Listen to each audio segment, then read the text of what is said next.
After Lucas' family went bankrupt, I felt sorry for Lucas, who had been running around for investments, so I chose to marry him. After we got married, we were deeply in love. And I trusted him so much that I handed over all my industries to him for management. Unexpectedly, on the way to a trip in the Tibetan area, he pushed me out of the car and coldly watched as the wolves devoured me. I asked him why.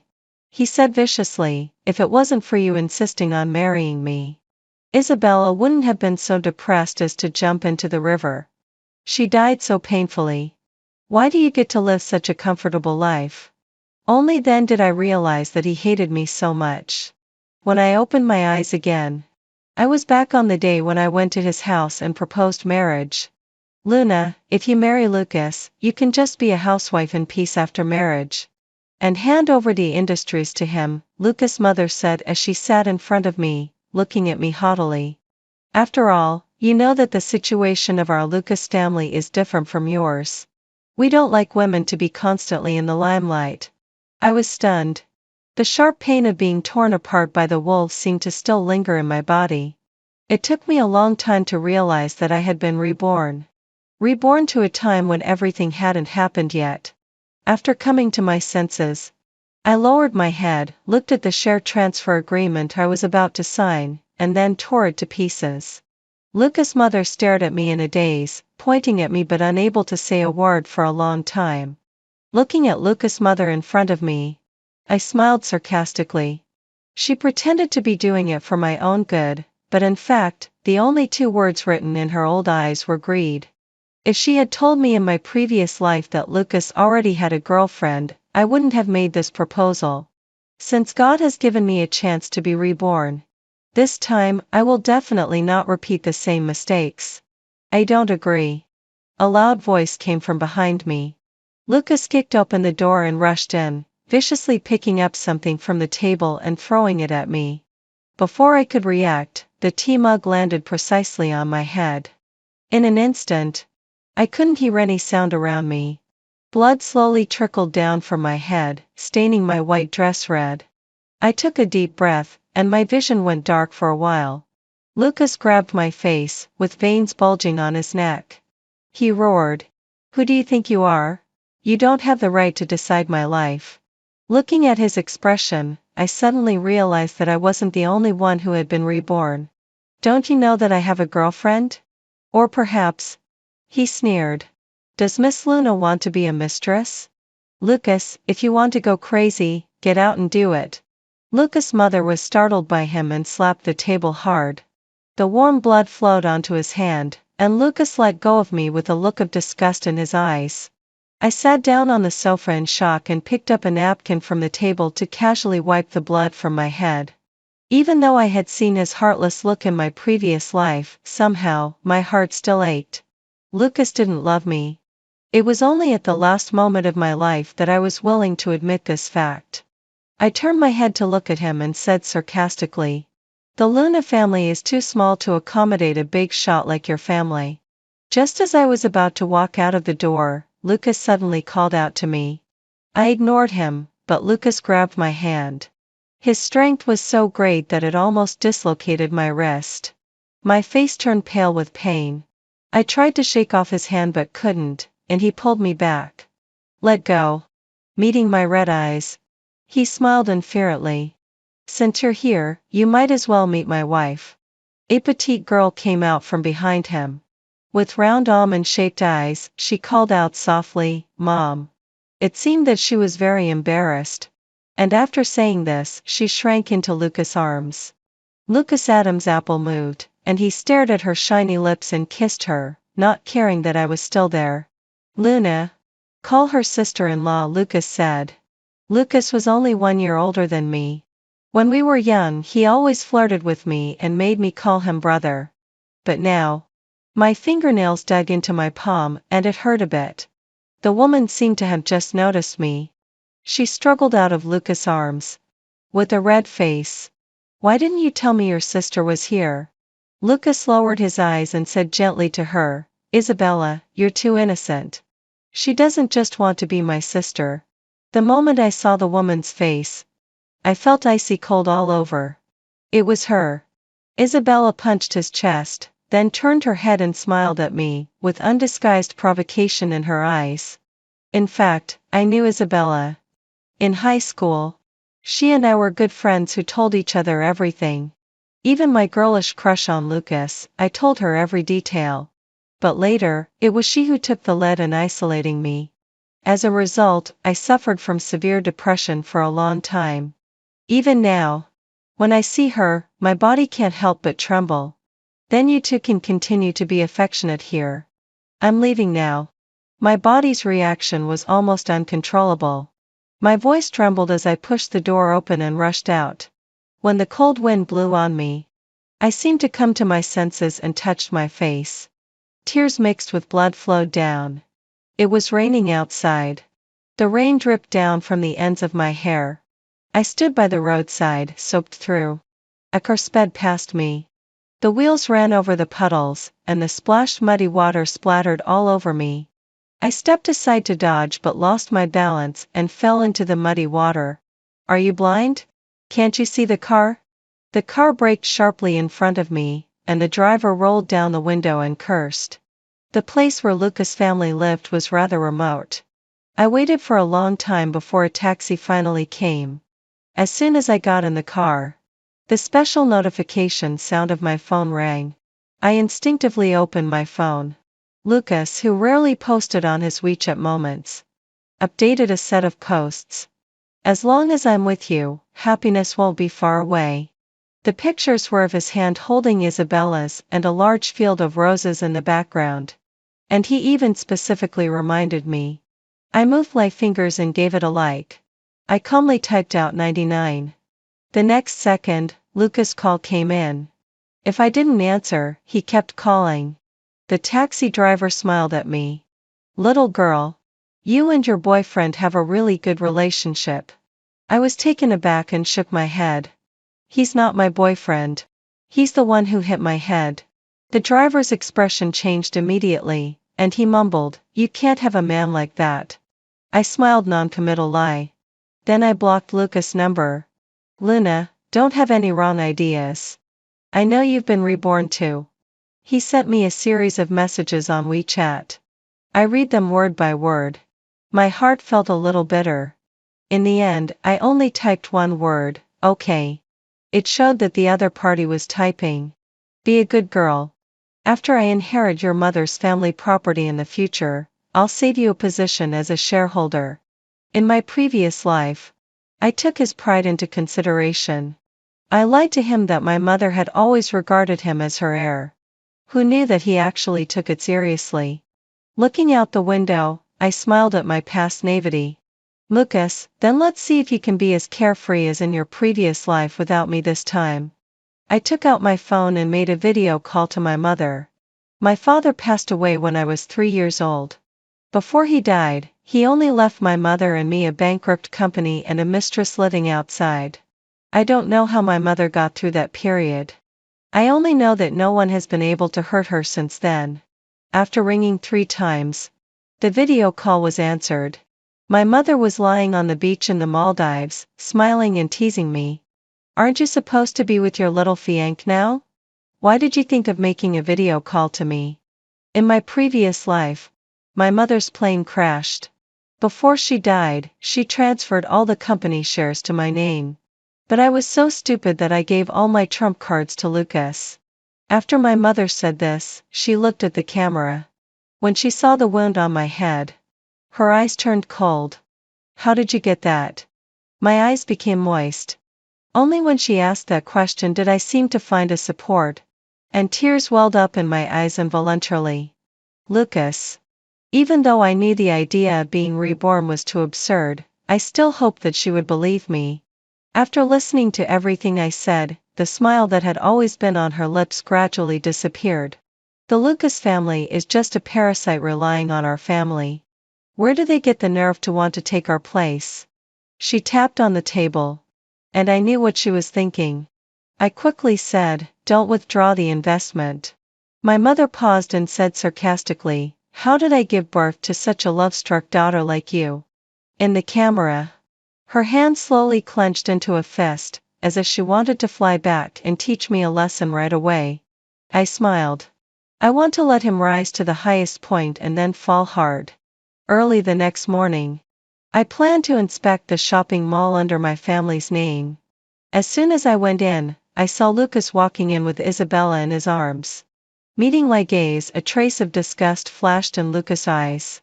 Isabella blinked her big eyes and asked me, "Does Luna also like to come here to shop? Lucas is a VIP customer here. Do you want to use our card?" When she said this, she raised her voice several decibels. I heard someone beside her sneer and say, "Isabella, you're just too kind. You have to be careful of this kind of vixen. She's probably calculating in her heart how to seduce your boyfriend." Upon hearing this, the people around all looked at me with disdain. A trace of uneasiness flashed across Lucas' face. I smiled. What a coincidence. I also have a card, but it's the MasterCard. Luna. Lucas interrupted me sharply. Don't make me angry. Isabella took his hand and shook it. Come on, Lucas. There's no need to be angry with someone like her. I still need you to choose a diamond ring for me today. Lucas gave me a warning look, then reached out and affectionately tapped the tip of her nose. Okay, I'll do whatever you say. I ignored him, took out my phone, and unlinked all the secondary cards. After all, when a man is in my favor, I don't mind spending some money on him. But now, the dog has had its fill and wants to turn around and bite its master. In my previous life, Lucas said that he was expelled from a dinner party because the watch he was wearing wasn't good enough. I immediately set all the cards under my name as secondary cards for him. It can be said that everything he wore and used was paid for with my money, yet he still thought I didn't give him enough. He even took the black card that my mother gave me. Little girl, if you don't have money, you can come to me. A man leaned close to me from behind, showing his yellow teeth and reaching out to put his arm around me. I frowned and sidestepped to avoid him. The man failed in his attempt and looked annoyed, spitting on the ground. What are you pretending for? If I were rich, you'd have thrown yourself at me already. Isabella smiled and said to Lucas, older men are more caring. Does your sister have a boyfriend? How about she be with my uncle? Lucas glanced at me, and I couldn't tell what he was thinking. After a while, he smiled. Such a dirty woman. Would your uncle even want her? The man seemed to be encouraged and waved his hands repeatedly. Come on. I don't mind. I don't mind. As long as this woman can give me a son. As he said this, he reached out again to grab me. I took out my phone and warned, if you keep this up, I'll call the police. He hesitated for a moment and looked at Isabella. Isabella's expression froze, and she leaned against Lucas pitifully. Does Miss Luna dislike that my family is from the countryside? Just because I didn't want to be with her uncle, she immediately put on the look of a victim. Lucas frowned. Apologize. Is it really necessary to be like this over a joke? If it were the old me, seeing him frown would have made me panic and admit that it was my fault. But now I looked at him expressionlessly. A joke. A trace of uneasiness flashed across his face, but he repeated it. Apologize. As he spoke, he comforted Isabella. I didn't say anything and walked past him into my favorite store. Luna. Lucas instinctively reached out to hold my hand. A trace of jealousy flashed in Isabella's eyes. Then her almond-shaped eyes welled up with tears. Lucas. Do you like her? Lucas' expression changed. After sensing Isabella's grievance in his arms, he felt an uncomfortable feeling in his heart. But he had been reborn just to be with Isabella. He sneered. Luna's methods had indeed improved. She had learned to retreat in order to advance, and he hadn't even noticed it. Thinking of this, he quickly said tenderly, how could that be? I only love you. When I entered the store, I picked up a 3-carat princess cut diamond ring. Since I married Lucas in my previous life, I couldn't remember how long it had been since I bought something for myself. Check out. Miss Luna. Isabella's voice sounded timidly behind me. When I turned around, she pointed at the ring in my hand. Can you give this to me? I shook my head and signaled the salesperson to wrap it up for me. But after waiting for a long time, there was no response from her. I looked back in confusion, and the salesperson looked disdainful and didn't take my card. I repeated patiently. Swipe the card. She still ignored me and turned to ask Isabella instead. Miss, I'll wrap it up for you. Lucas? She turned back, as if asking Lucas something. Lucas glanced at me and nodded. Then she happily ran up to me. Thank you so much. The salesperson shook her head and said to me in a lecturing tone. You're still young. I advise you not to be a mistress. I know that you young girls don't want to work hard on your own, but you can't set your sights on someone else's boyfriend either. I looked at her and was sure she was a new face. Who told you I can't afford it? She rolled her eyes at me and said disdainfully. I heard everything clearly outside just now. Besides, Mr. Lucas comes to our store quite often, and I haven't seen you here since I started working here half a month ago. Even if you can afford it, you're so young. Who knows where your money came from? I didn't say anything and silently memorized her appearance. This store belongs to the Luna Group. Any long-term employee surely wouldn't forget me. While we were talking, Lucas came over and took out his card. Card swipe failed. Lucas' face turned ashen, and he swiped the card again. But it still failed. The smile on Isabella's face froze. She asked uncertainly. Did you swipe the wrong card? Lucas didn't answer and fixed his gaze on me. Luna, did you do this? He reached out impatiently and said in a matter-of-fact tone. Give me your card. Julian, a well-known gossip in our circle, suddenly appeared. He didn't seem to notice the tense atmosphere. He smiled and patted Lucas on the shoulder and teased.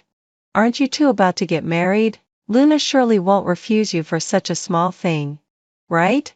Everyone knows that if you, young Master Lucas, want the moon, Luna will definitely give it to you instead of the stars. I slowly put down the card in my hand and smiled. Didn't Lucas tell you? He has nothing to do with me anymore. I knew that once I said this, anyone who still wanted to cooperate with my family would reconsider the value of the Lucas family. But Lucas didn't seem to realize this at all. He smiled and then walked over to Isabella. I've gotten the marriage certificate with Isabella. Don't mix me up with Luna from now on. She's her, and I'm me. After hearing this, Julian stepped back quietly. He smiled awkwardly. Congratulations, congratulations. Isabella urgently tugged at Lucas' sleeve. Lucas, what are you doing? Hurry up and swipe the card. Lucas' face looked ugly. He gritted his teeth and took out another card from his pocket. Luna. Lucas sneered. I have to admit, you are kind of attractive like this. But remember the principle of leaving some leeway in everything you do. I know you bought an antique at an auction recently. My mother should like that gift. I also smiled. I did have a big gift prepared for them. Let's see if they can handle it. As soon as I walked out of the mall, Lucas' mother called me. On the other end of the phone, her voice sounded a bit flattering. Luna, I heard from Lucas today that you canceled the cards. Is that true? The parasite was afraid that the host would abandon it, so it quickly came running over. I smiled and softened my voice. How could that be? I'm just a bit angry with him. Sure enough, she thought I was still the easy-to-manipulate Luna. She sent me a picture of an antique porcelain from an auction. My birthday is in a couple of days. Luna, have you thought about what to give me? I have to say, men care about their pride. Don't worry, that woman definitely won't threaten your position. Suddenly, a news report popped up on the large screen in the commercial street. In the video, a plane failed to land and crashed into the ground, bursting into flames. A man's voice reached my ears. Is Luna's mother on that plane? There's no man in their family. What will happen to all the huge family property? If necessary, I can even be a son-in-law living in the wife's family. Luna is pretty, so I won't lose out. Then once the rice is cooked into porridge. My hand trembled, and I hung up the phone. When I turned around, I realized it was Isabella's uncle. His fat face was shaking violently with excitement. since I was a child, because of my mother's status. There have always been some people who don't know their place and think that our family lacks a pillar of support. Whether they are good or bad, handsome or ugly, poor or rich.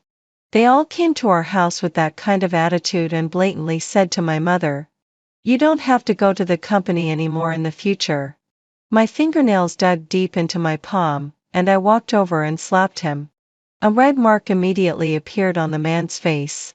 He raised his hand to hit me back, but when he saw my face, he smiled obsequiously.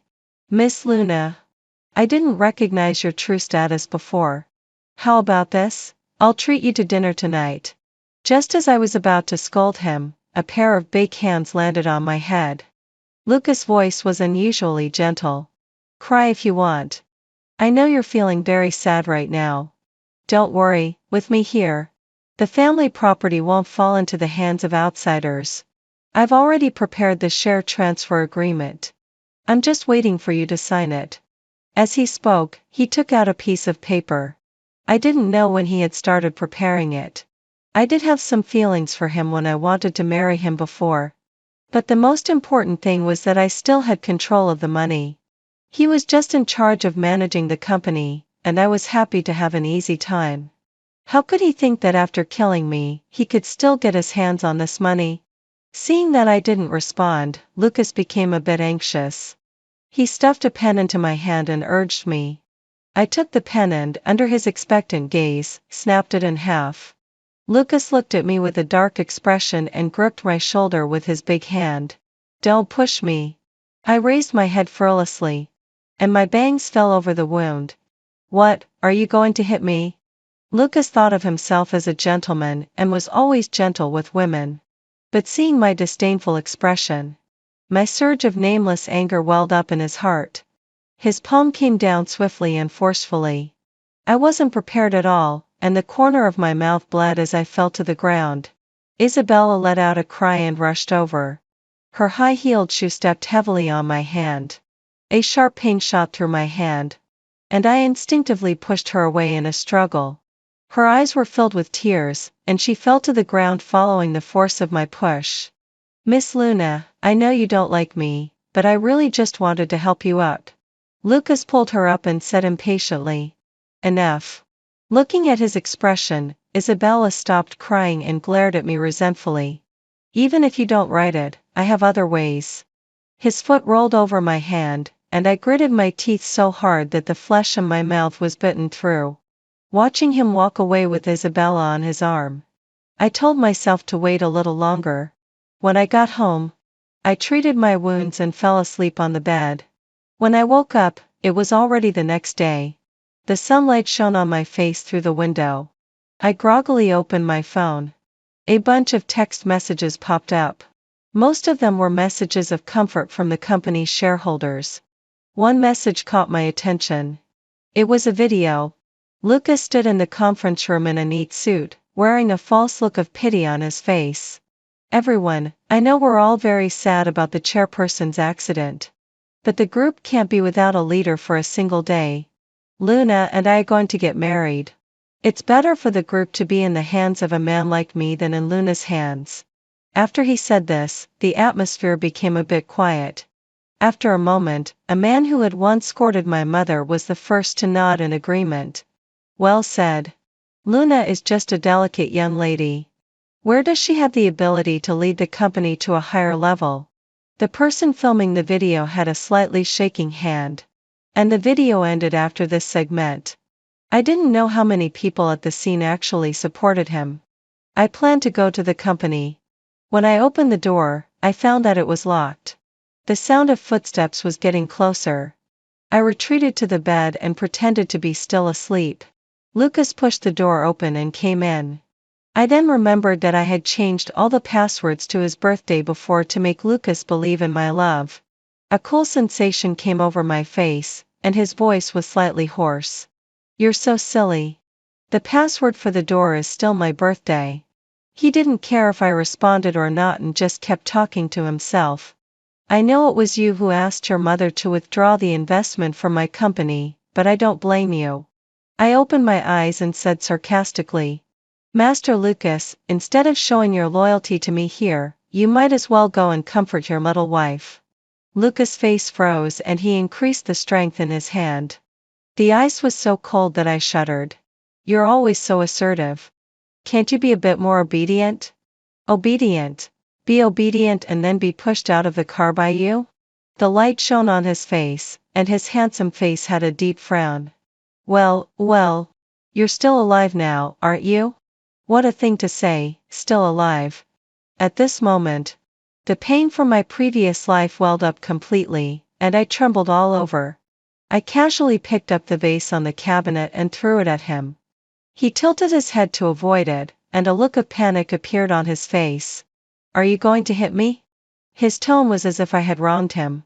I nodded and the corners of my mouth turned up. I not only want to hit you, but I also want to kill you. Please just die right now, okay? After I said this, he seemed to have heard something incredible and stared at me in shock. He left with the words, "You have a good rest," and then fled out of the room. In the next few days, I tried to get out of the room, but the door was locked tightly. Except for him bringing me food every day as usual, the door wasn't opened at other times. And my phone kept showing that there was no internet connection. The next few days passed without incident. He always sat by the bed in silence and looked at me after bringing the food. I didn't understand what he was thinking, and I didn't want to understand either. Looking at the time on my phone getting closer and closer to the time I had agreed on with my mother, I felt a bit anxious. One day, when he came to bring me food, he had a troubled expression on his face. I deliberately ignored him and ate on my own. He didn't make a move until I finished eating. Luna. It took him a long time to speak. Isabella was naive and bullied others in high school. Now she regrets it. As long as you. He seemed to be very embarrassed and lowered his eyes. As long as I do what? I retorted. As long as you admit that you did it, I'll break up with her completely and marry you. I couldn't help but laugh out loud. Even though I had already known he was shameless, I didn't expect him to be this brazen. You two really are in love. Lucas looked unhappy. I've already admitted it on your behalf. As long as you attend the press conference tomorrow.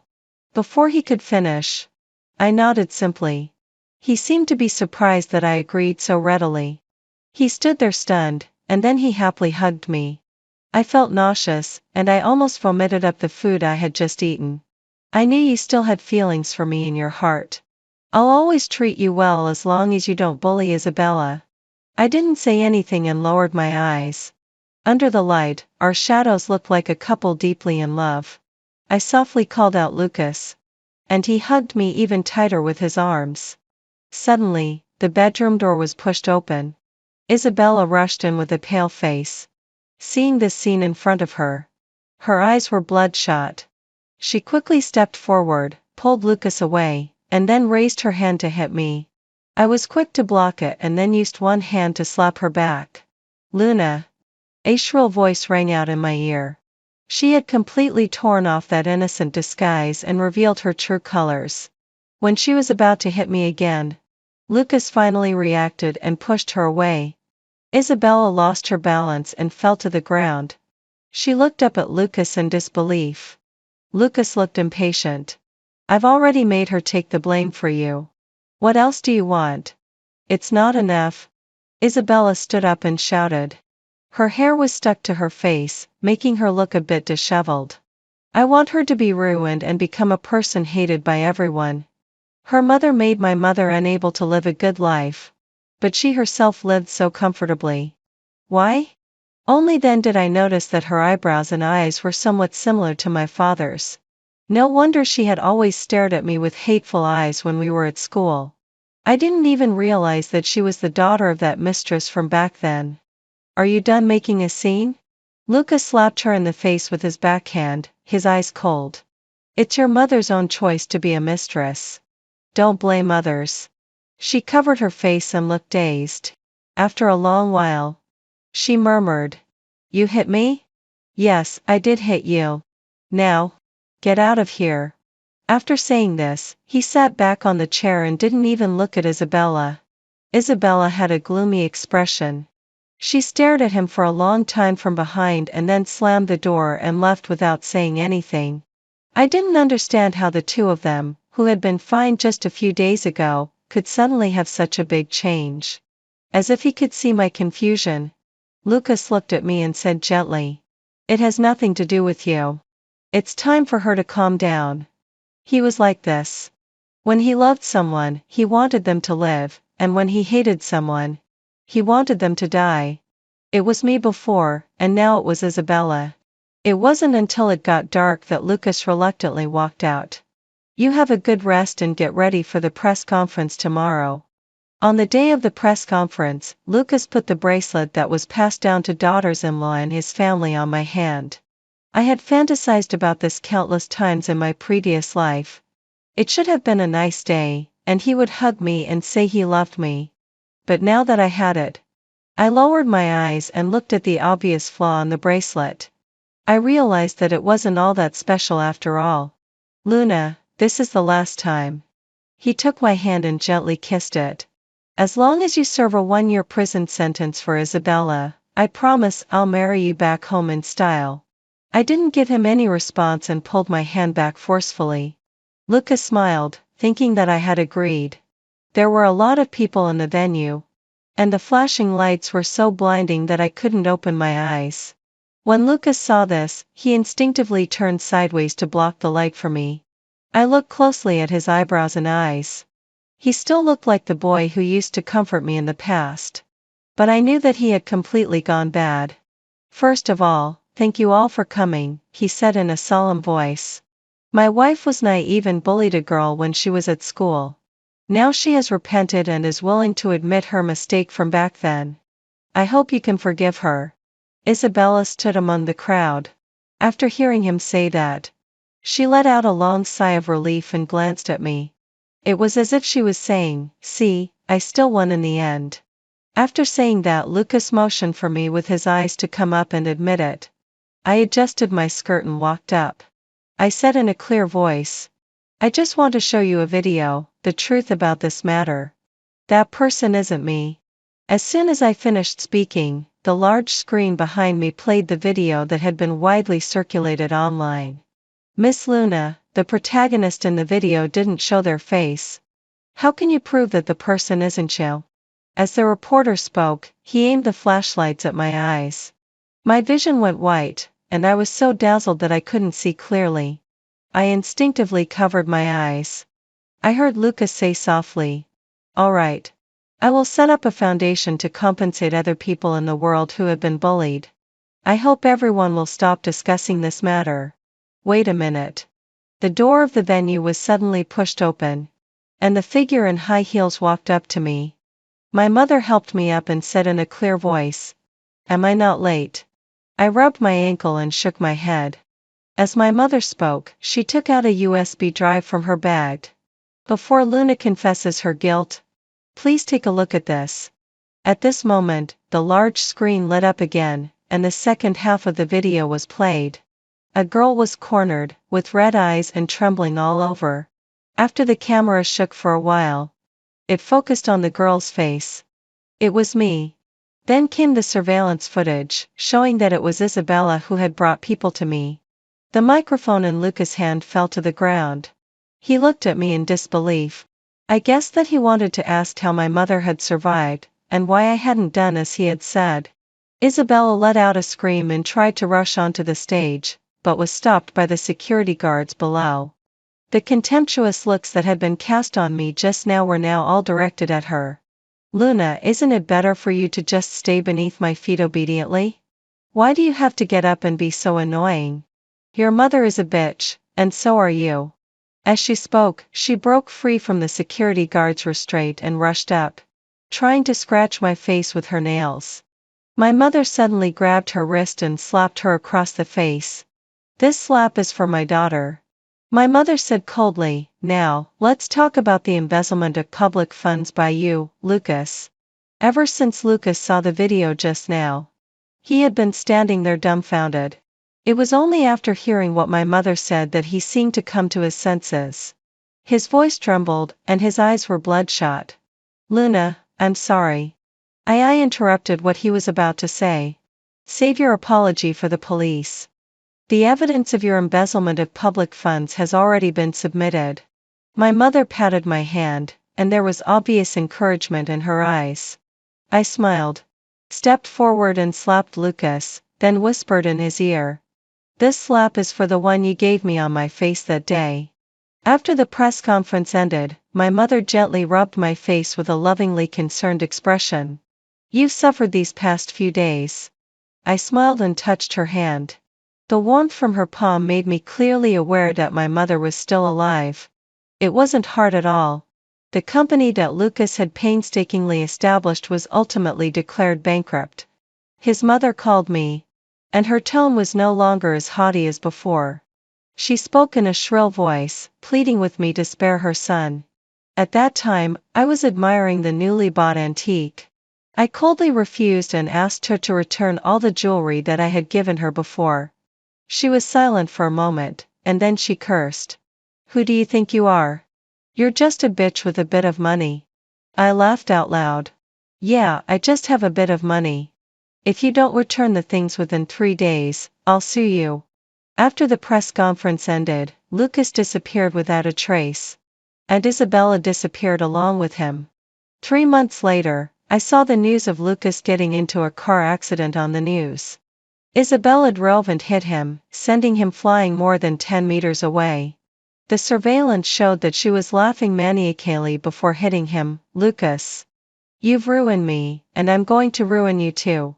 In the hospital, Lucas had his legs amputated. He asked the nurse to call me, saying that he wanted to see me one last time before he died. After thinking it over, I decided to go. The hospital room was filled with the smell of disinfectant. Lucas was lying in bed. When he saw me, his cloudy eyes lit up for a moment. You're here. He reached out with difficulty. I knew. You still have feelings for me. Looking at him, all I felt was the pleasure of successful revenge. I listened to him babbling on about how much he regretted it and how he had tortured Isabella. I stood by the bed, remaining indifferent throughout. It was only when he said he was thirsty and there was an obvious look of expectation in his eyes. Luna, you love me the most. I need a lot of money for the follow-up rehabilitation of my legs. Can you? I laughed. Lucas didn't love anyone. He only loved himself. I waved my hand and left the room. Before the door was completely closed, I heard him fall off the bed and shout. Luna, Luna, don't go. I love you. When I got back to the company, my mother was holding a diamond ring. Seeing my surprised expression, she chuckled. Who says only men can give you a diamond ring? She stuffed the box into my arms. Your mom can do it too. Some of the softest part of my heart was touched. I took a step forward and gently hugged her. Thank you, Mom. She took a step back and asked sternly. Have you finished dealing with the company's reports? Yes, after experiencing such a failed relationship, I finally realized that it's better to rely on myself than on anyone else. At this moment, all the past hatred and love had completely faded away in the sea of memories. I had finally welcomed my own new life. At the wedding, my elder brother abandoned his bride-to-be and was about to go to save the girl who had bullied me. I stopped him. As a result, the girl lost contact with him and has been missing ever since. My elder brother was heartbroken. He sent me to the mountainous area, and I was tortured to death. In this new life, I let my elder brother go to save the girl who had bullied me, but he cried and begged me to save him instead. As the wedding ceremony was about to begin, my elder brother received a phone call and, with red eyes, tried to rush out of the hotel. My parents held him back and shouted at him sternly. William, are you crazy? Today is your big day. Leaving the bride alone, where do you think you're going? My elder brother's voice trembled as he looked at them pleadingly. Mom and Dad, Olivia is in danger. I have to go and save her. Please let me go. Before he could finish, he broke free from my parents' grip and was about to leave forcefully. My father turned his gaze to me, who was standing there in a daze. He said anxiously, Ava, come and help us persuade your brother. Persuade him? It would just be repeating the same mistake. In my previous life, I stood in front of William, and he slapped me to the ground. In desperation, I threatened him that if he went to find Olivia, I would give all the shares left to me by my grandfather to the adopted son of the Ava family who was abroad. Only then did he promise to hold off until the wedding was over. However, an hour after the wedding ended, Olivia, who had asked him for help, disappeared without a trace. William was overcome with grief and pointed at me, shouting, "Ava, you bitch.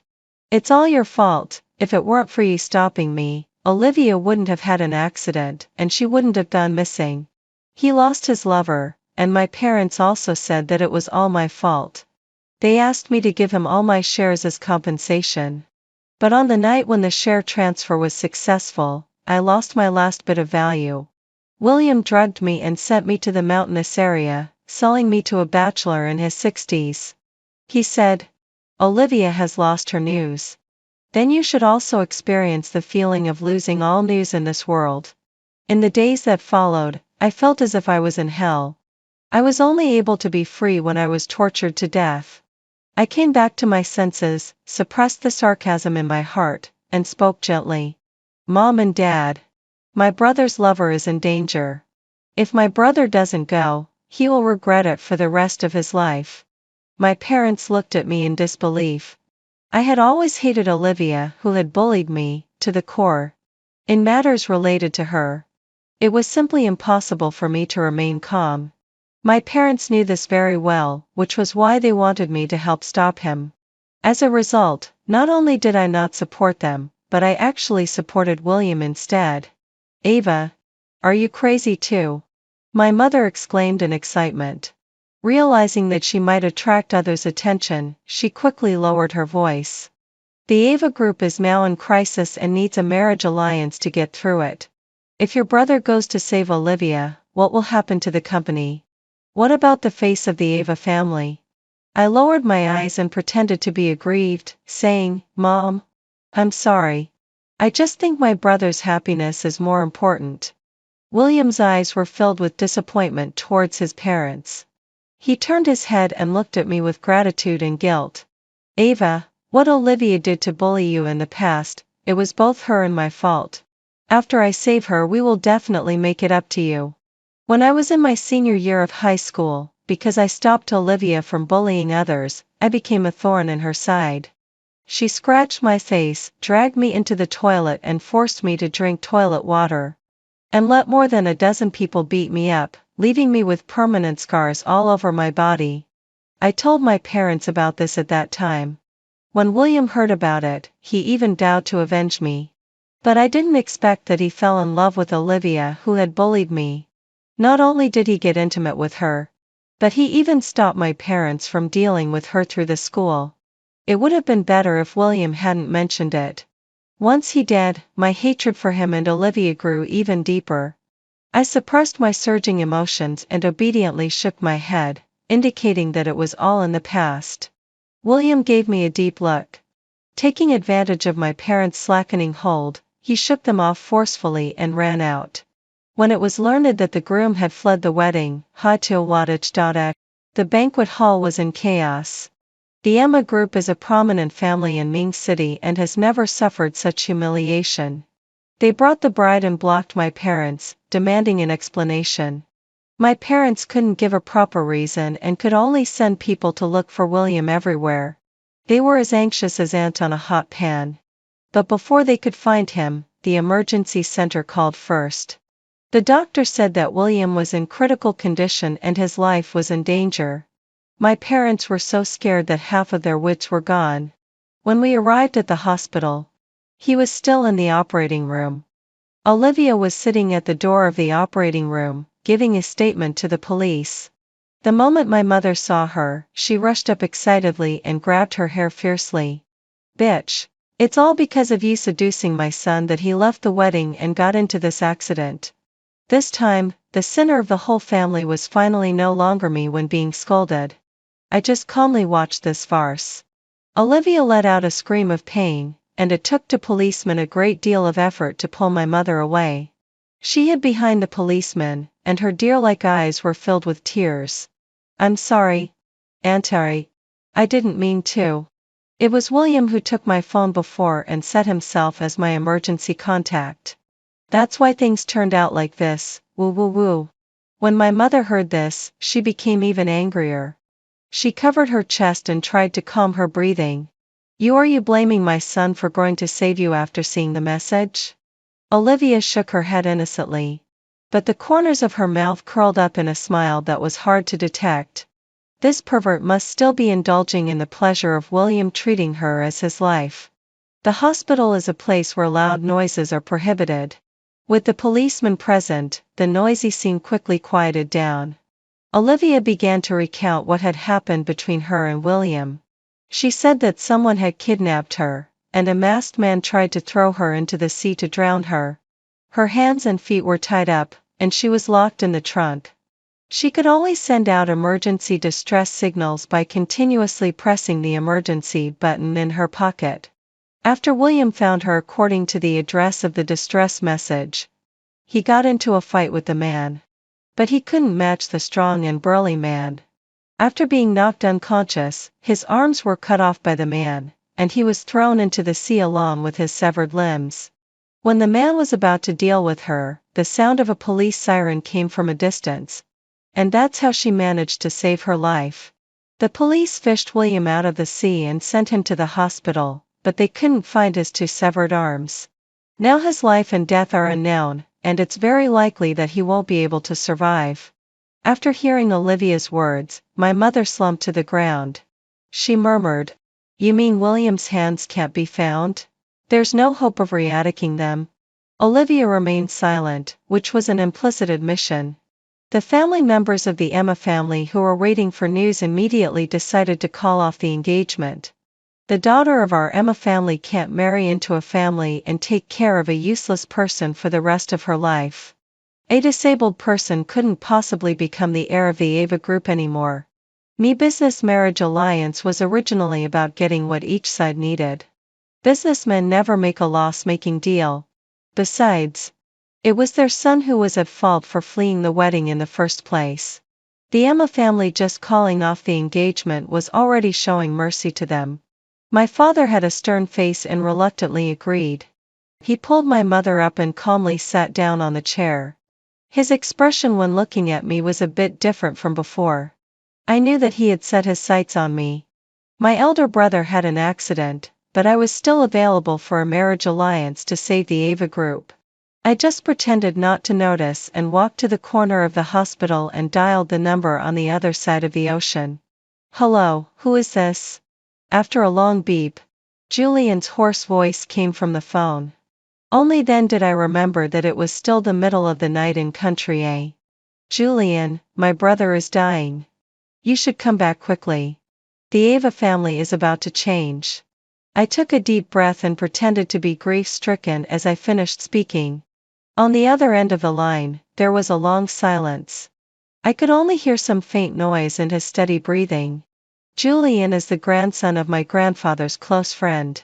His parents died in a car accident, so my grandfather adopted him under my parents' name. He was the adopted son I used to threaten William with in my previous life, and he was also my other nominal elder brother. The three of us grew up together. But William thought that he would snatch the Ava family's property, so he had always disliked him and even hated him deeply. In addition, when William heard my grandfather, who was ill, casually say, if Julian were their biological son, the Ava group would have a successor, he hated him even more. Back then, I was bent on protecting William. Not long after my grandfather passed away, I begged him to leave the country. It was me who asked him to leave. And now it's also me who is asking him to come back. It was only reasonable that Julian didn't want to talk to me. So I changed my tone and said, "Julian, actually I need you. I haven't seen you for a long time. And I really miss you." There was a hint of genuine emotion wrapped in my false pretense. I said those two sentences in a rather awkward and eager manner, and Julian let out a bitter laugh from his throat. He murmured, "This dream is really wonderful."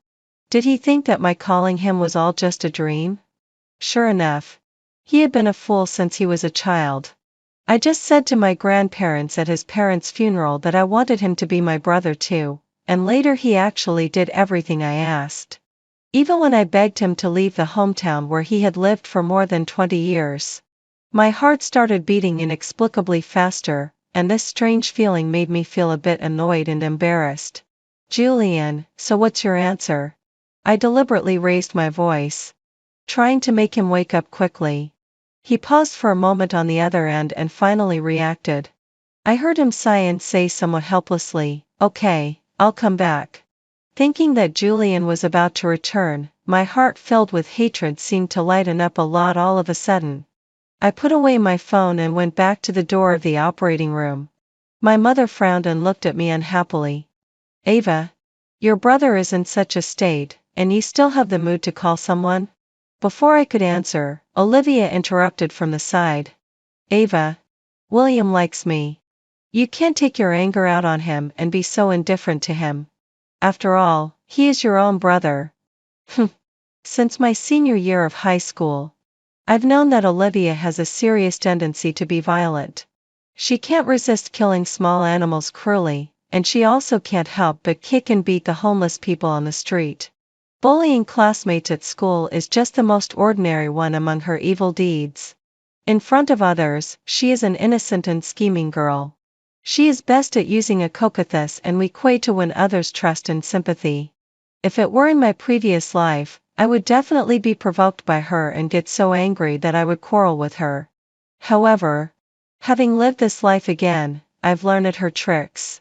I pretended to lower my head with a wronged look and said in a choked voice, "Olivia, you also know that he is my own brother. How can you say such things to me? I just wanted to see if there were any better doctors who could help my brother. Moreover, we still need to find other ways to deal with the crisis of the Ava group, don't we?" My mother looked at me, and a bit of guilt appeared on her face. "Good girl, I didn't expect you to be so sensible. Mom was wrong to blame you." Olivia was very surprised by my change, and her almond-shaped eyes were full of curiosity about me. I casually glanced at her. My mother beside me wanted to say something to Olivia, but was interrupted by my father's voice. After more than 2 hours, William finally came out of the operating room on a stretcher. The doctor said regretfully, when he was brought in, both of his arms were cut off by a sharp weapon, his internal organs were ruptured, and there was severe bleeding. We really wanted to save his life and his severed arms, but without those 2 severed arms, we couldn't reattach them for him. We're sorry, we could only try our best to save his life. The positions of William's 2 arms were empty. Even though I had imagined it countless times, my mother still broke down the moment she saw it. "My son, my poor child. How are you going to live in the future?" My parents hugged each other and shed tears, also supporting each other's shaky bodies. In order not to reveal my true feelings, I forced myself to recall the despair I felt in the mountains and cried sorrowfully along with them, doing my best to play the role of a good sister who felt sorry for her brother. If I didn't say it, no one would know that I wanted William to die. It was 2 days later when William woke up. Going from being a favored son of heaven to a disabled person without arms all of a sudden, no one could accept it calmly. William lost control of his emotions and refused treatment. He cried out loudly to my parents by the bedside, "Why did you let me go so easily at that time? If you had stopped me, I wouldn't have become a cripple." I sneered in my heart. In my previous life, I tried my best to stop him, but ended up with a miserable fate. Now that I let him go to save the person he loved, he actually regrets it. My father was afraid that William's already precarious mental state would get even worse. He deliberately reminded Olivia, saying, "William became like this because he was trying to save you. You surely won't abandon him, right?" Olivia's expression froze for a moment, and then quickly returned to normal. She raised her hand and wiped away the non-existent tears, looking very sincere. "Of course I won't abandon him. I will take care of him for the rest of my life." I secretly provoked William, saying, "Brother, you went out for your lover. Now she's safe and sound, and you've also managed to survive. It's already a blessing in disguise. Olivia has said that she will take care of you, so you should pull yourself together and don't make us worry anymore. When I mentioned Olivia, William finally turned his gaze to her. He stared closely at Olivia's arms, and a trace of resentment flashed in his eyes. Yes, compared to his family not being able to stop him, Olivia was the one who forced him to go out. It was Olivia who owed him the most. I stared closely at William and saw through his psychological changes. He used to say he loved Olivia all the time, but now it seems that there isn't much of that love left. If they really got married, according to William's nature of always blaming others, he would surely be tortured day and night by the unwillingness and regret of sacrificing himself for Olivia. And facing a disabled person, Olivia would surely reveal her cruel nature. Thinking of this, I suddenly felt that they were a match made in heaven. William's wild struggles on the sickbed caused the surgical wound to open. In desperation, a doctor could only inject him with a sedative, hoping that he could gradually accept the reality on his own. Just as he fell into a deep sleep again, my mother suddenly turned her words towards me. She sighed and said, "Ava, if you had agreed to your brother marrying Olivia at that time, things might have turned out differently for him today." My father nodded in agreement. "What your mother said is right. We've already told you that Olivia bullied you because she was young and didn't know any better. You insisted that we were partial to your brother and only wanted to protect him. Now that he's become like this, you're also to blame. On the other hand, why did she only bully you? Don't you think about your own problems?" I was shocked by their confusing words. How could I, who was the victim, become the perpetrator? They had always been strict with my brother since we were young, demanding that he do his best in everything. But then they told me that it was enough for me to marry a good husband in the future, and my role was to make contributions to the family. Wasn't this gender discrimination? When I suffered so much in the mountains, I tried to find evidence of the love I once received to support my crumbling mental state. However, the more I thought about it, the colder my heart became. That's when I finally woke up and made up my mind to stop loving them. As the saying goes, without love, one feels light. After accepting the fact that my parents didn't love me, the last bit of reluctance I had towards taking revenge also vanished into thin air. At the exit of the terminal, wave after wave of people who got off the plane passed by. My mood of waiting changed from initial calmness to increasing uneasiness. Julian never posts on social media, and I'm too proud to chat with him, so I know nothing about his life abroad. After not seeing each other for 5 years, I wonder what he's like now. At nearly 30 years old, will he have become like many other men and gained weight? All kinds of random thoughts flashed through my mind, but all my uneasiness stopped along with my heartbeat the moment Julian appeared in my sight. Julian was wearing a neat gray coat, giving off a very cold and refreshing autumn atmosphere. He still had that naturally good figure that could make any clothes look great. He pushed the suitcase with one hand and held a black walking stick with the other, slowly walking towards me. His eyes were full of tenderness and affection, and I was stunned on the spot. I came to my senses later and remembered that he had trouble walking, so I quickly stepped forward to meet him. Unexpectedly, he suddenly stopped. I walked up to him and asked in confusion, "Are you tired after taking a flight for more than 10 hours?" Julian showed a faint smile and shook his head. He stared at me seriously and said, "I'm not tired. I just want to experience the feeling of you walking towards me." All along, it was he who took the initiative to get close to me and kept making compromises for me. It seemed that I had never done anything for him. His words made me feel extremely guilty, so guilty that the sense of unfamiliarity brought about by the 5 years apart disappeared completely. On our way back, it suddenly started to rain. The pattering raindrops hit the car window. Julian sat in the passenger seat, rubbing his inconvenient left leg and staring outside in a daze. I secretly took a glance at him and couldn't help but ask with concern, "Does your leg still hurt as much as before?" It was also raining on the day Julian's parents passed away. He became disabled in one leg due to the car accident, and it would ache every time it was a cloudy or rainy day. For Julian, rainy days had always been a rather unpleasant memory.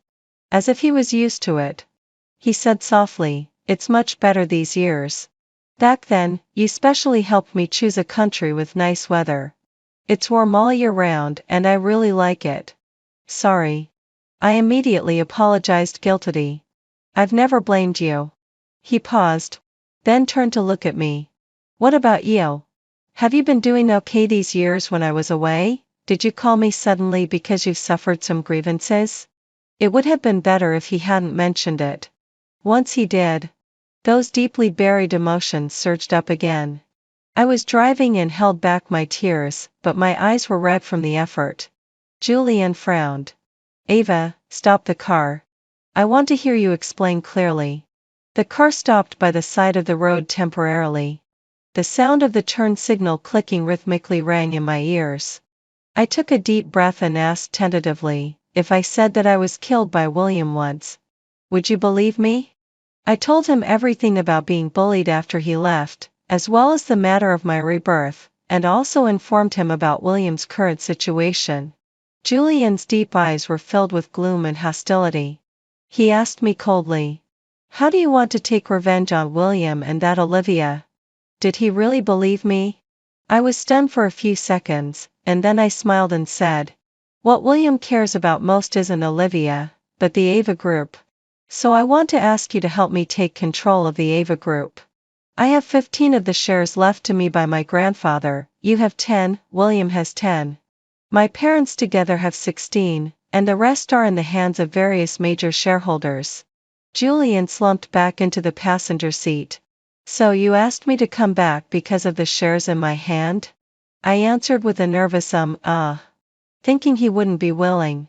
Unexpectedly, he nodded in understanding and began to analyze seriously. "I understand what you mean. Nathaniel's grandson has been addicted to gambling for a long time.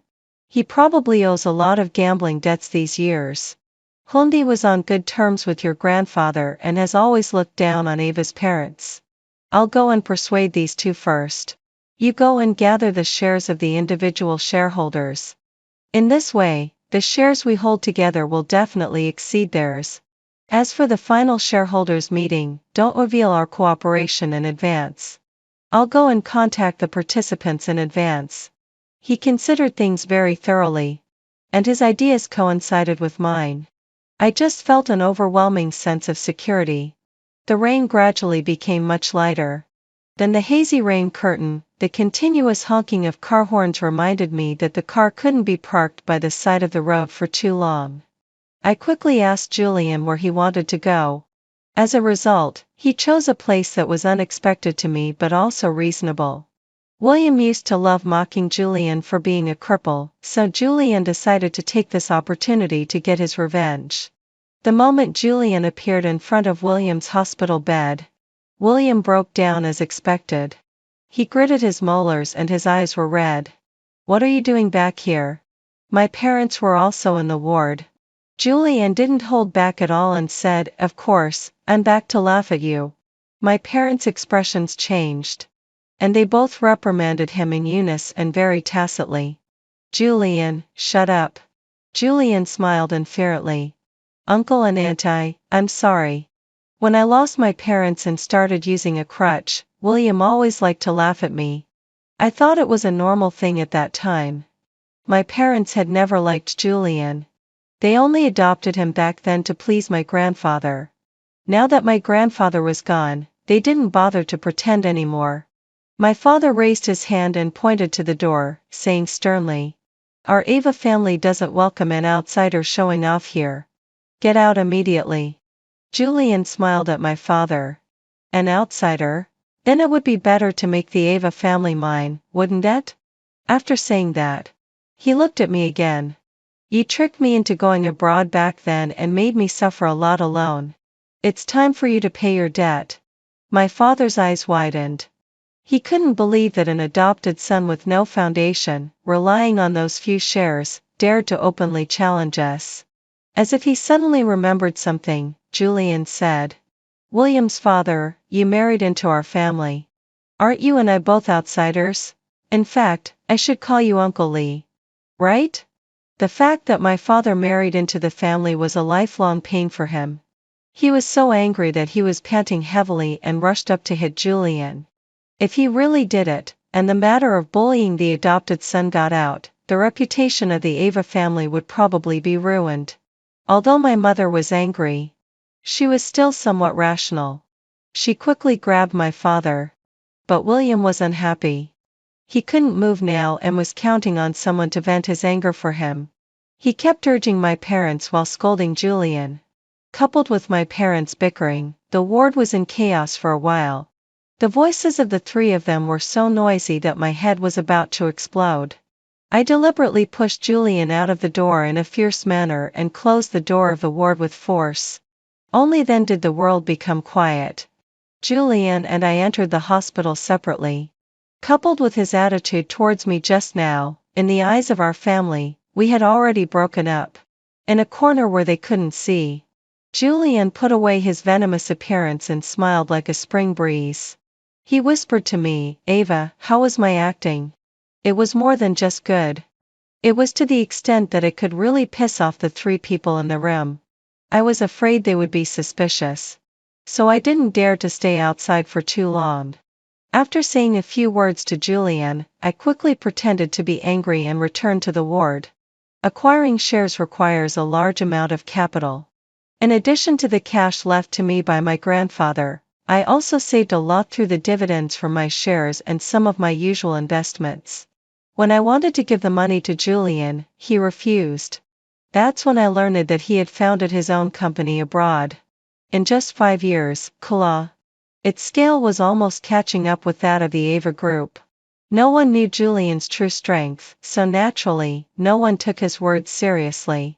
My parents just thought he was talking big.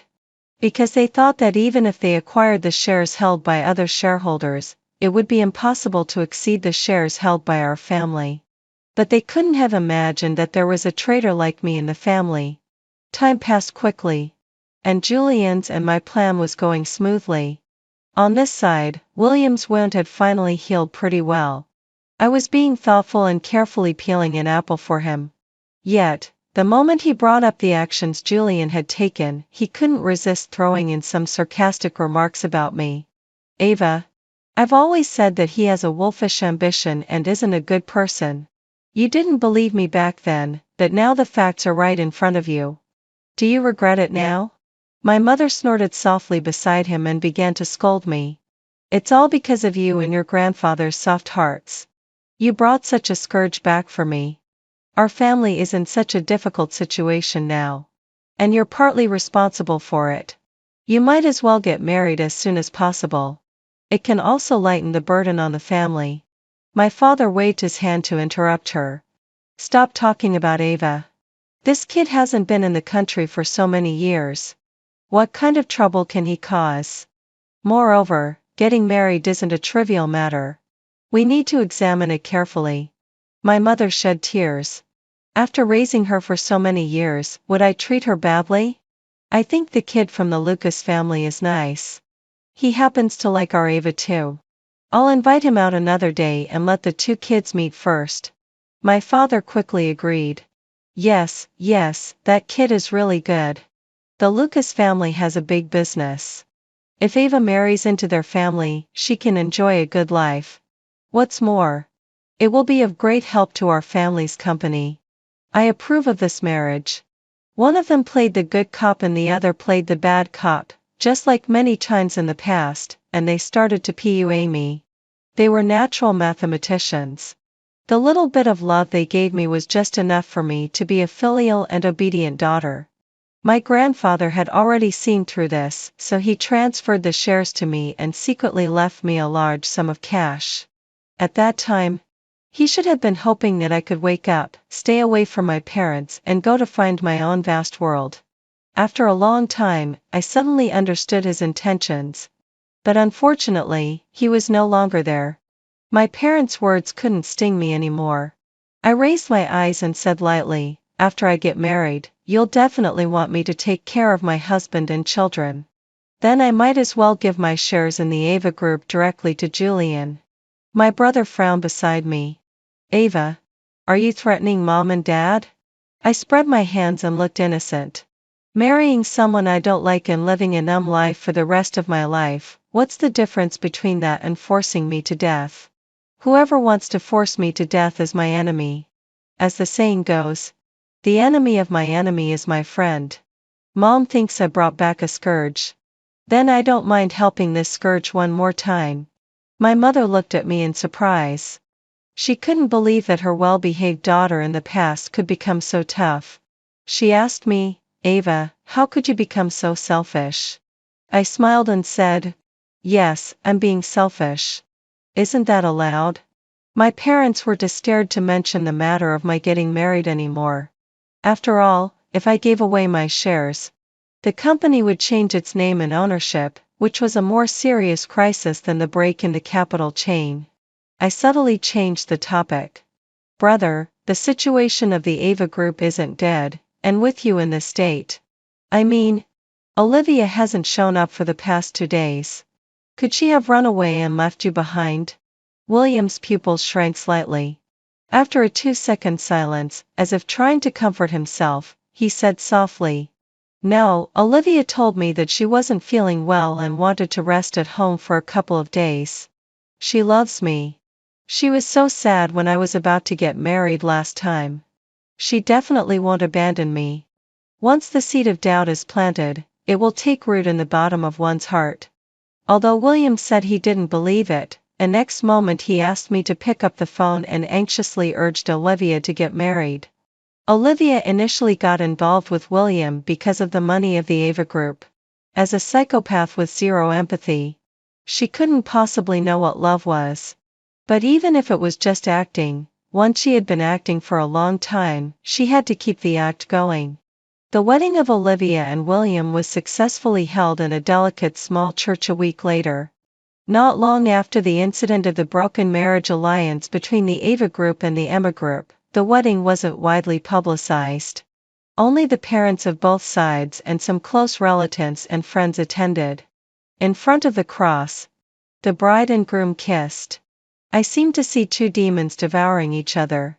The bridal chamber of Olivia and William was in a remote but well-secured villa area, which was specially chosen by Olivia. They were newlyweds. Although my parents were worried about William living far away, they couldn't resist his support for Olivia's idea, so they had to let him be. However, once William left, my parents couldn't find the time to visit him.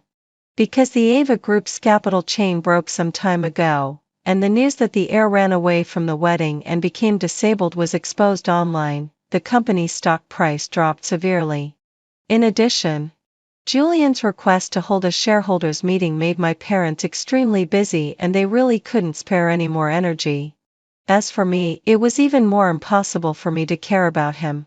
William was being tortured by Olivia, and I was really afraid that if I went there, I would spoil Olivia's mood. So the next time we saw them was at the shareholders' meeting a month later. William was wheeled into the conference hall by Olivia in a wheelchair. He had lost a lot of weight. His once handsome face was now nothing but skin and bones, looking as terrifying as a skeleton. In just 1 month, their good son had turned into such a ghostly appearance. My parents quickly stepped forward, asking William in surprise and with concern what had happened to him. William pursed his lips. And after a long while, he managed to say a few words, I accidentally fell. My mother immediately looked at Olivia with blame. It's only been a month since you got married, and you've already made William like this? Olivia looked as if she was about to cry. Mom, the legs are on William himself. I didn't want him to get hurt either. My father said unhappily, William is too thin. You don't know how to take care of him. Didn't you think of hiring a nanny? I really don't know how your parents taught you. William's eyes were vulnerable, and he seemed on the verge of breaking down. What my parents were saying now would all come back to haunt him when they got home, but he didn't dare to ask for help. Olivia had told him that she had tied a homemade bomb under his wheelchair, and if he showed any signs of abnormality, she would blow them all up. Olivia wheeled him to his seat. The moment she passed by me, William whispered 3 words almost inaudibly. He said, save me. My private detective had long installed cameras in their house. I had seen all the harm that William had suffered these days. This included, but was not limited to, Olivia often not giving him food or water, and frequently punching and kicking him for no reason, and so on. At first, he would resist and even try to run away, but after being beaten so many times, he became afraid. Sometimes, human dignity is worthless in the face of survival. In order to get a bite to eat and please Olivia, the former heir of the Ava group could even kneel down and kowtow in front of her and bark like a dog. But so what? Even though I knew that his leg wasn't broken from a fall but was beaten by Olivia, I wouldn't tell anyone. My gaze passed over William as if I hadn't noticed his little gesture. The moment I turned my back to him, I couldn't help but smile with pleasure. Save him? It was simply a dream. He should also experience the feeling of praying countless times in the mountains but getting no response, just like I did. The meeting started. Julian calmly walked onto the stage. Facing the shareholders below, his gaze was firm and confident. He brought up the recent negative news on the internet about the Ava groups are running away from the wedding and becoming disabled, as well as problems that had arisen during the Ava group's development over the years, such as management imbalance and the collapse of its market reputation. My mother got anxious. She was the person in charge of the company, and the protagonist of the negative news was her son. Julian was practically slapping her in the face in front of everyone. She stood up and banged the table, protesting, "The company was built by my father. How dare you? An adopted son, point fingers here? You said the company has management imbalance and a collapsed reputation. Do you have any evidence?" Julian unhurriedly opened the PPT he had prepared long ago and pointed behind him. "Everyone. The company's financial report will give the most obvious feedback. I believe you can all see the fatigue in the Ava Group's development in recent years." Once the intuitive charts were presented, the losses of the Ava Group were clearly visible, which also proved that there were indeed major problems with the Ava Group's development strategy. Julian smiled slightly and continued, "I know that everyone here today is here for the future of the company. Our common goal is to make the Ava Group better. The old-fashioned management method can no longer adapt to the rapidly changing market environment. So what we need is a visionary, capable, and innovative leader to lead the Ava Group, rather than a manager who only cares about immediate interest and lacks strategic vision." As soon as he finished speaking, a series of whispers broke out below. My father disapprovingly clicked his tongue. He picked up the microphone in front of him and said, "After saying all that, you're not going to recommend yourself, are you?" Julian's gaze turned to me. "No. The person I want to recommend is Ava." As he spoke, I stood up. My parents, along with William and Olivia, were all shocked. "Ava? You're joking, right? You and Julian are in this together? Aren't we family?" My mother came over and grabbed me, saying in a panic.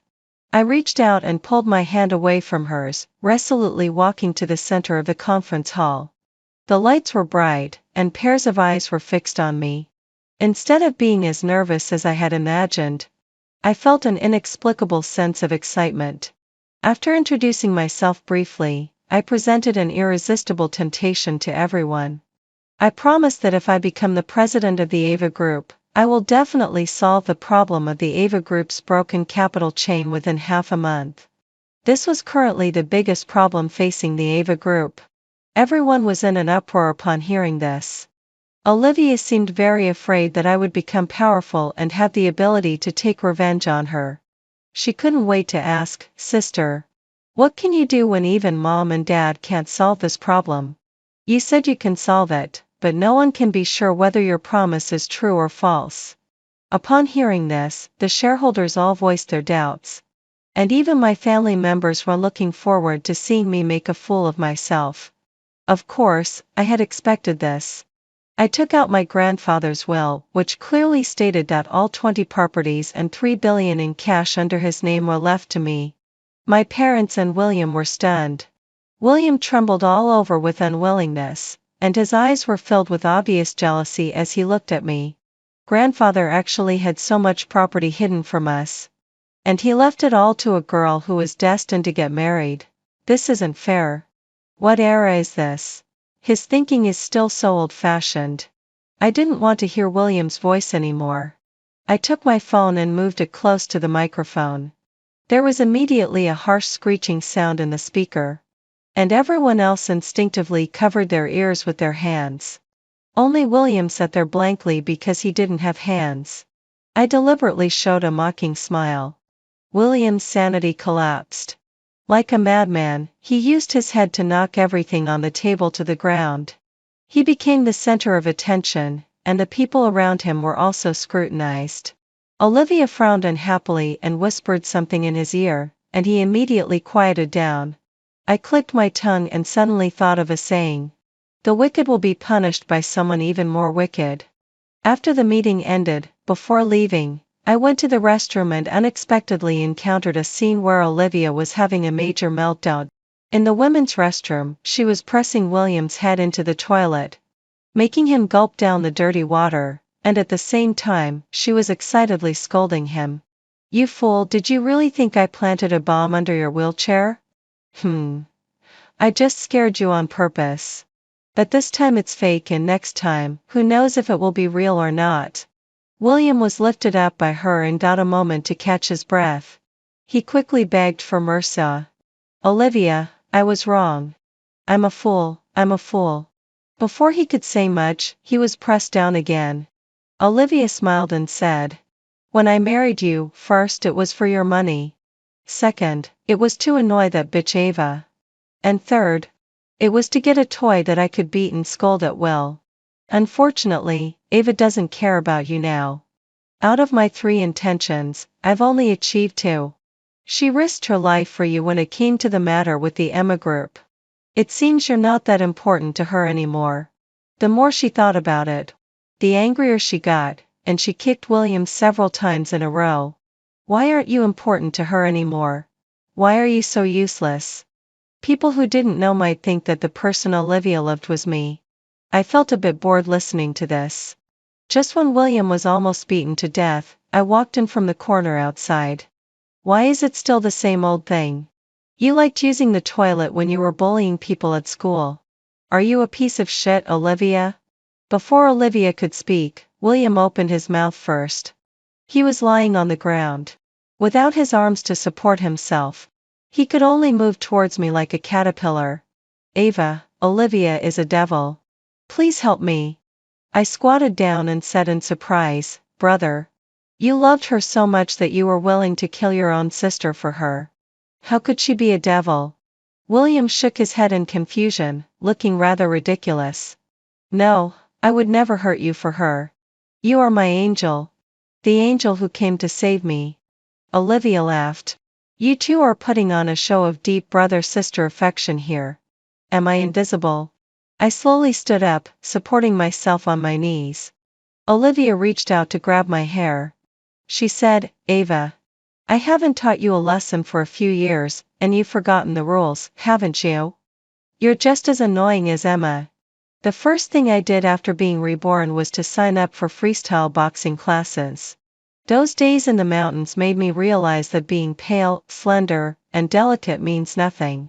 Health and strength are what a woman should possess, things that can save her life in critical moments. I grabbed her wrist bone and twisted it back. Olivia immediately let out a scream of pain. "How dare you mention Emma's name? You bullied Emma at school and drove her to commit suicide. Be careful that she comes back as a vengeful ghost to claim your life." Mama was my classmate in high school. She was just introverted and didn't like to talk, but she was targeted by Olivia. I couldn't stand by and spoke up for her, and that's why Olivia hated me too. At that time, Mom Dad clearly wanted to live. She collected evidence of being bullied, but it was snatched away by people sent by William. He shattered Emma's last hope. Come to think of it, William was also an executioner in Emma's death. Olivia's struggling pulled me out of my memories. Filled with hatred, I used all my strength to throw her against the wall. Olivia angrily got up and tried to attack me, but I kicked her back. What goes around comes around. I believe you will meet a bad end. Olivia laughed. Moo has been dead for 5 years. If she could come to kill me, she would have done it already. The saying what goes around comes around is all bullshit. How about you do it yourself? I said with contempt, you piece of scum aren't even worthy of making me break the law and waste my precious life. Olivia knew she couldn't beat me, so she could only vent her anger uselessly and kicked William beside her a few more times. People like her have their own set of worldviews. No matter how much I say, it's just a waste of my breath. I gave a cold look at this pair of scumbags and turned away. William and Olivia were dead. The day after the shareholders' meeting ended, my words came true. After killing them, the criminal left a note at the scene. Then he went back home, held the photos of his daughter and wife, took an overdose of sleeping pills, and committed suicide out of guilt. In the note, he admitted to all the criminal facts, and also admitted that he was the one who kidnapped Olivia and cut off William's arms. He originally only planned to kill Olivia, but he didn't expect that William, who went to save her, happened to be one of the people who pushed Emma to her death. So out of resentment he cut off William's hands, wanting the two of them to pay their debts together. The police told me all these things. William's death was a huge blow to my parents. They turned white-haired overnight, filled with resentment, but had nowhere to vent it. Because the person who killed their son died too easily and suddenly. I didn't care about my parents' feelings. Despite their scolding, I went to bury the body of the person who killed my brother. Because he avenged me and Emma. And he was also the father of my good friend. Not long after, I received an unsigned letter. There were only 2 short sentences in it. Thank you for not being a bystander at that time, and thank you for the help and warmth you gave her. From an incompetent father. Ma's mother passed away early, and her father was busy making a living and neglected her a lot. Ma's departure made him feel extremely guilty. In addition, he had always wanted to seek justice for her but never got a good result, which led him to take the extreme path. My nose stung and I looked up at the sky, as if I could see Emma being reunited with her parents. From now on, with her parents by her side, she would never be bullied again. I was busy taking over the company. Julian, leaning on his walking stick, knocked on the door of my office. He smiled and handed me an investment proposal. I suddenly noticed the name of his company. Ava Group. Ava. I suddenly looked up and pointed at the English letters on the header and asked, this name, it can't be what I'm thinking, right? Julian's ears turned red. And he turned his head, too shy to look at me. Yeah, it's exactly what you're thinking. A long time ago. Probably 9 years ago. I started a company with your name. I suddenly had a bold idea in my heart, but I didn't dare to say it out loud. I carefully probed, is it because my name sounds nice? Julian was stunned for 2 seconds, and then the way he looked at me was as if he was looking at a fool. He said a bit angrily, Ava, you're such a fool. What I mean is, I've liked you for a long time. I embarrassedly buried my head in the documents and mumbled, actually, me too.